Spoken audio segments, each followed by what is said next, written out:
How's your mother? How is she taking it? For the record, if you didn't know, Congressman Leon is the son of currently Senator Judge Lauren Legarda. What is she saying about your pronouncements and all your actions going to the rallies of INC?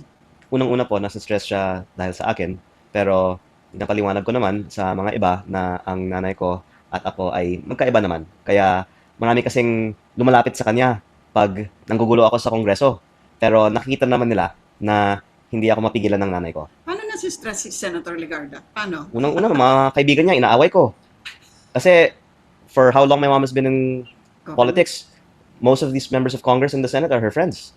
And to me, kaibigan o kaaway, dapat lahat naman ay i-subject sa scrutiny.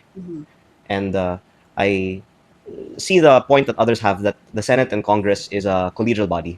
So, kailangan mong makisama, hindi pwedeng ibulgar lahat ng mga masamang ginagawa ng mga kasamahan mo. Pero Bakit hindi pwede?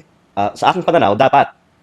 Pero ang punto ng iba, kung ibulgar mo na lahat ng mga kasamahan mo sa Kongreso ay corrupt, wala nang batas na may papasa.